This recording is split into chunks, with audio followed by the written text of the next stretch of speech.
July 1st, 2022 marks the 25th anniversary of Hong Kong's handover from Britain to China. According to a US-based media, a Hong Kong resident who was forced into exile to the United States last year said that wherever there is a Chinese Communist Party, CCP, people will flee from there. When the CCP controlled China in 1949, there were many mainland China people who fled the mainland to Hong Kong. And after the communist regime implemented the national security law in Hong Kong, many people have been fleeing to other countries. Dugari, 49, is a Hong Kong native who lives in exile in the United States. He said he used to work as a civil servant in Hong Kong and have a good income. But everything changed after the 2019 Fugitive Offenders Ordinance. Dugari said that he decided to give up Hong Kong for the freedom of his children and himself.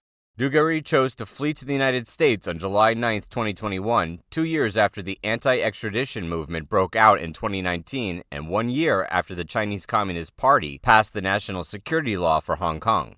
Dugari said his grandfather, a landlord, fled from Guangdong to Hong Kong in 1949. However, he never imagined that he, the third generation, would choose to flee Hong Kong. He stated, "In this world, wherever there is a CCP, the Chinese people there will have to flee." Dugari said Hong Kong was prosperous, life was convenient, and there was one voice, but all that was gone. Anyone in Hong Kong who can leave will try to leave.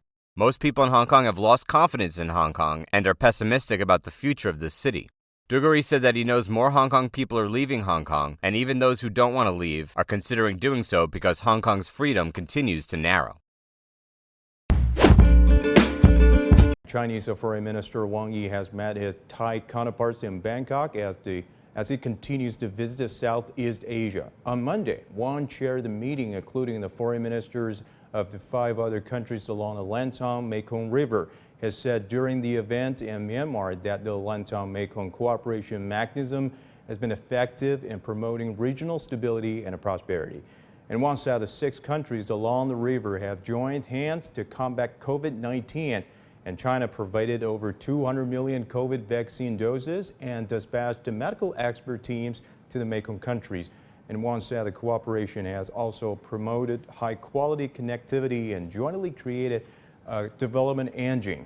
Trade between China and the Mekong countries reached nearly $400 billion in 2021, up 23% year on year. Wang added that cooperation at a local.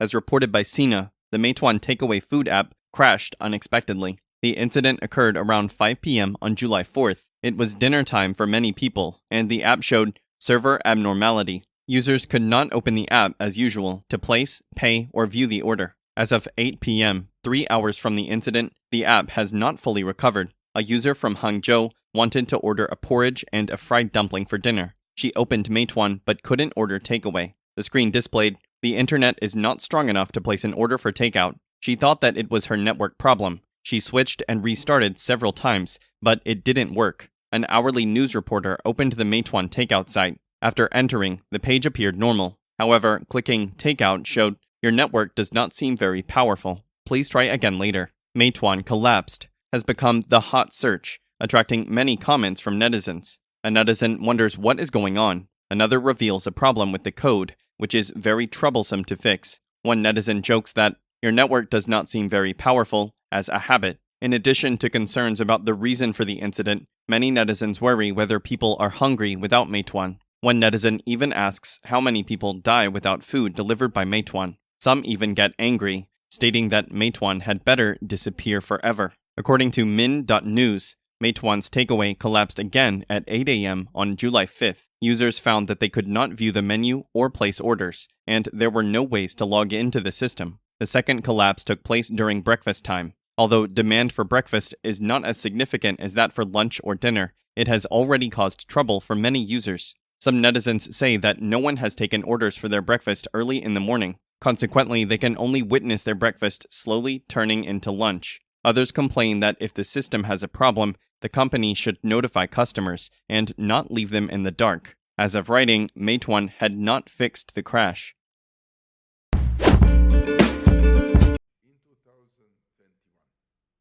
China has eradicated extreme poverty and ensured food security. At the end of 2020, China won its fight against the poverty and scheduled ending poverty for the 98.99 million rural residents living below the current poverty line and meeting the targets of SDG 1 10 years ahead of schedule. China has actively taken climate actions and contributed to global green development. China has increased investment in the public health infrastructure and woven the world's largest social safety net with a basic medical insurance, covering more than 1.3 billion people. As a result of the war conflict in Europe, there is a structural energy imbalance, a wave of hyperinflation, and a new economic crisis. The new economic impact could really have immense consequences for small and vulnerable economies. What is important is the revival of multilateralism on the grounds and the establishment of the global institutions that can only provide a harmonious development of our common civilization, deeper understanding in the international arena, and policies aimed at people and their needs. Netizens accuse tofu dregs project as causing 8 deaths. Heavy rain and high winds caused an accident that left 8 people dead and 1 injured in Taitou, Luchuan District, Shijiazhuang City. According to authorities, a mixture of reinforced cement bricks and roof tiles on the north arch in Taitou village fell from 39 feet, causing 8 people sheltering from the rain to be crushed underneath the rubble. The video shows a chaotic scene where people were buried. Other local people and rescuers are carrying out people from the rubble. This incident has attracted the attention of the netizens, and they have accused it of being a tofu dregs project. The tofu dreg project is used in Chinese to describe a poorly constructed building.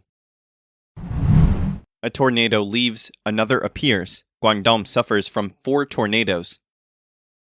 On July 4th, a tornado suddenly appeared in Huangpu District, Guangzhou, and some factories were damaged. A video showed that the roof of a factory was torn open by a tornado, and building materials and debris were flying all over the sky, making for a frightening scene. The affected area was about 53,800 square feet. Luckily, there were no casualties at the scene. This is the 4th tornado created by Typhoon Xianba in Guangdong province. There were 3 tornadoes on the same day 2 days earlier. At about 700 hours on July 2nd, a tornado appeared in Fuyang Town, Chaowan District, Chaozhou City. A large piece of iron sheet of a building was lifted out of the wall, and the electric door was also damaged by the tornado. About 130 hours that day, a waterspout appeared on the sea surface of Qingao Bay, Nanao County, Shantou City. It lasted for about 10 minutes and disappeared without causing casualties. Around 1730 hours, a tornado appeared near Xitiao Town, Nanhai District, Foshan City, lasting about 3 minutes. Shanghai. Lockdown lifted, people are confused, as though they have entered a strange world. Shanghai lifted the lockdown 1 month ago, but many areas are still tightly controlled. A video shows the North Tibet Road in Shanghai at night on July 2nd. A staff member smiled and said, "Lifted the lockdown, let's go out." Some locals stare blankly at the scenery outside, looking like they have entered a strange world. These people have been quarantined at home and have just been freed.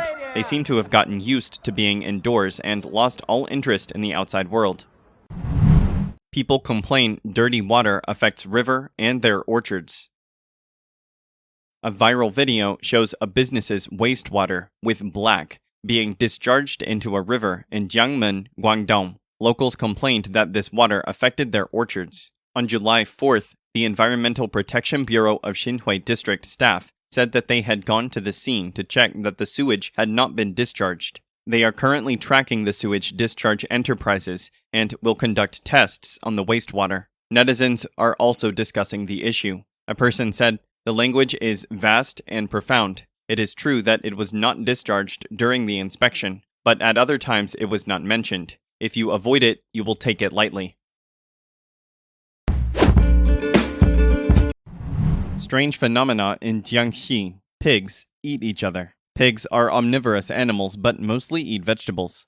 Purebred pigs in households and breeding farms often have a very gentle nature, spending their time eating and sleeping. However, a video showing a breeding farm in Jiangxi discovered a strange scene on July 3rd. Their pigs have begun to eat each other, and nearly a dozen pigs were bitten and eaten by another pig. The scene looks like a pig monster appeared.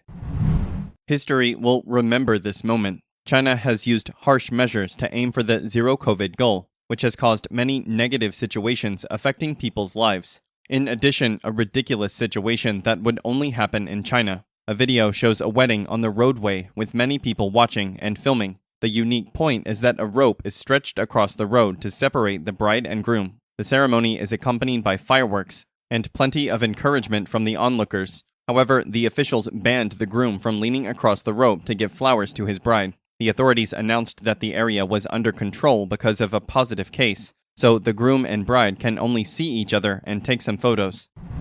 With just one cut, Chinese cabbage has turned into a high-profit baby cabbage. Chinese cabbage and baby cabbage are common vegetables in China. Looking closely, we can see the difference between baby cabbage and Chinese cabbage mainly lies in the different shapes, colors. Although the two belong to the same cruciferous family, the size of a baby cabbage is 1/4 that of Chinese cabbage, and baby cabbage has less coarse fiber and better taste than Chinese cabbage. With superior characteristics, baby cabbage is often more expensive than Chinese cabbage. The planting of Chinese cabbage is simple, so the price is relatively low, about 2 yuan or 30 cents per kilogram. However, the cost of baby cabbage is 3 to 4 times higher than that of Chinese cabbage. This is why many unscrupulous people in business sell Chinese cabbage masquerading as baby cabbage, ripping off the public for greater profits. A video shows many people using a knife to cut off the outer leaves of Chinese cabbage to create the illusion they are baby cabbages. This simple method doesn't require much care and money to harvest baby cabbage in China.